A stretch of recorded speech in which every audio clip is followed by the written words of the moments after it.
Sterile procedures are performed frequently in the healthcare setting. Sterility is maintained during these procedures to ensure that the patient remains safe from contact with any infectious agents. These procedures are many, but the common thread between them is the need for donning sterile PPE. The most common piece of this PPE is the sterile glove. This video will demonstrate how to properly don and doff sterile gloves. Before you begin, ensure you have properly sized sterile gloves. Many procedural kits will include a pair of one-size-fits-all sterile gloves, but most practitioners prefer to use the sized gloves that are available in all the pod rooms at St. Mary Mercy Hospital. Properly sized gloves are easier to don and provide better dexterity during the procedure. So find the size that works best for you. Prior to donning your gloves, remove all jewelry from your hands and wrists. Jewelry can make donning gloves more difficult, but more importantly, jewelry puts the integrity of the glove at risk. It can put unnecessary pressure on the gloves and potentially cause them to tear, which would break the sterility of your procedure, putting the patient at risk for infection, and also putting you at risk for coming into contact with body fluids and infectious agents from your patient. With your watches and rings removed, wash your hands. These gloves are sterilely packaged, and this means that the contents of this outer wrap are completely sterile. But your hands are not sterile, and neither is your workspace, and as soon as anything from within this package touches your hands or any surface, there will be contamination. The goal of donning sterile gloves is to maintain the sterility of the gloves themselves. Parts of the package will need to be contaminated in order to don the gloves, but there is a very specific and deliberate process to follow to ensure that only the necessary areas and items become contaminated during any sterile procedure. Now, open the outer wrap. Remove the sterile package and unfold the first two folds of the package, but do not open beyond this point. For now, the gloves remain protected within the package. The outside of the package is no longer sterile as it has been touched by your hands and has touched the work surface. You can do your best to straighten out the remaining folds, but make sure that you are only touching the outer surface of the wrapping. You are now going to open and expose the gloves, but when you do, you have to be careful not to touch the inside of the package, which is still sterile. On the ends of the right and left folds, there is a 1-inch lip folded back on itself. You will grasp this lip and open to the sides. You have now exposed your sterile gloves. They are laid out on what you will now consider your sterile field. The sterile field is an area of your workspace that has not been contaminated. You must be careful never to touch your sterile field with your non-sterile hands, and to never place any non-sterile objects on the field, or the field will become contaminated. You may have noticed that where the sterile field is indicated doesn't cover the entire inner wrapping of the glove package. That is because the outer 1-inch border of the wrap is considered contaminated. No sterile supplies should come within 1 inch of the edge of your sterile field, and if they do, they will be considered contaminated and you will need to restart with new supplies. Take a look at the way the gloves are packaged. You'll notice the cuff is folded back up over the palm of the glove. This means that what you can see of the cuff at this point will be on the inside of the glove when you put it on. You haven't touched the gloves yet, so they are still completely sterile, but you will need to touch them in order to put them on. When you touch the gloves with your hands, that surface of the glove will become contaminated. Think of the gloves as having two surfaces, the inner surface and the outer surface. This means that you can never touch the outside of the glove or the outer surface of the glove with your non-sterile hands. But what you can touch is what will be the inside surface of the gloves.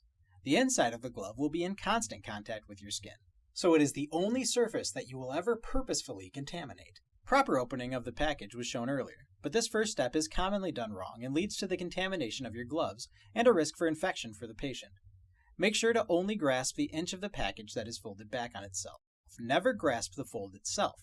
Your thumbs will touch the inside of the package and the gloves as you open the package, and your supplies will be contaminated. If this happens, you will need to restart with new sterile gloves.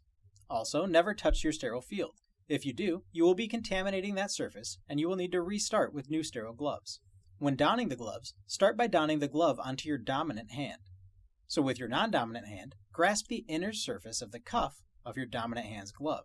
The inner surface of this glove is now contaminated, but that's okay, because we know the only thing that needs to remain sterile is the outer surface of both gloves. Slide your dominant hand into the glove. You can pull the glove over your hand, but make sure your non-dominant hand is only grasping the inner surface of the cuff. Slide the glove over your hand, but do not pull the cuff over your wrist at this point. Leave it folded inside out for now. Common mistakes include grasping the glove at the top of the cuff. Doing this will bring your hand in contact with the outer surface of the glove and contaminate the glove. Always remember, you can only touch the inside surface of the sterile gloves with your non-sterile hands. With your dominant hand properly gloved, you now have a sterile hand. That sterile hand can touch any part of your sterile field or any part of your remaining glove and nothing will become contaminated.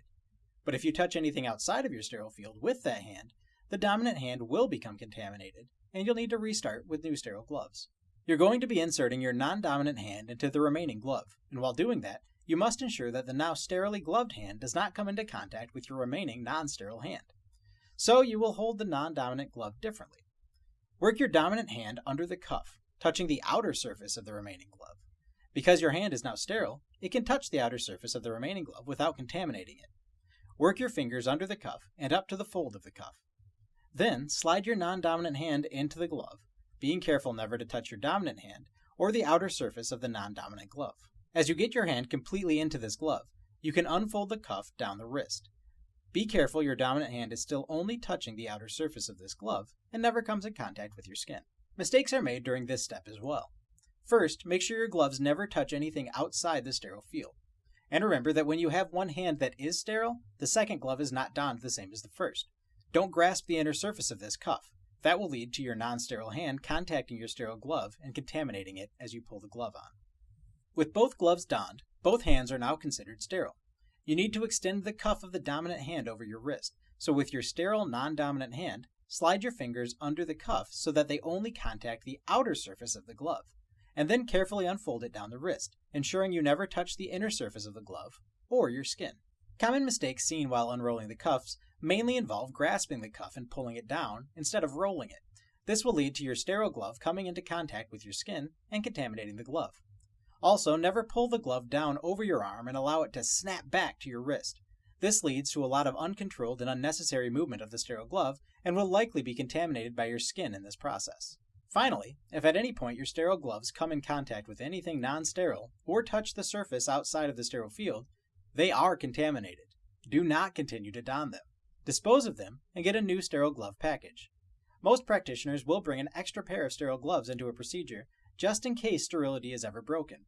This way they can don new gloves and continue with the procedure. You have now donned both sterile gloves and your hands are both considered sterile at this point. You can continue to your procedure. Removing, or doffing, sterile gloves is not difficult, but again, there is a specific procedure to follow. The focus now isn't avoiding the contamination of the glove, but rather making sure that whatever contamination is now on the glove doesn't come in contact with you or your skin. You are now protecting yourself. Grasp the glove by the outer surface of one of the cuffs and pull that glove over your hand to remove it.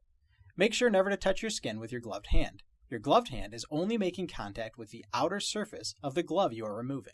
Then ball up the glove you just removed into the fist of your still gloved hand. With your ungloved hand, slide a finger under the cuff and peel the glove over your hand, turning it inside out. Never touch the outer surface of the glove with your ungloved hand. You now have a reverse glove that has formed a kind of a sack that contains everything that was on the outer surface of both gloves, as well as the balled up glove from your other hand. You can handle this glove sack without risk of contaminating your own hands. Dispose of it into the proper receptacle. The donning of sterile gloves is one of the first steps of any sterile procedure, and it is possibly the most important. If sterility is broken during the sterile gloving phase, it will lead to the contamination of every piece of equipment that is touched during that procedure, and that can lead to infections in the patient, and potentially death.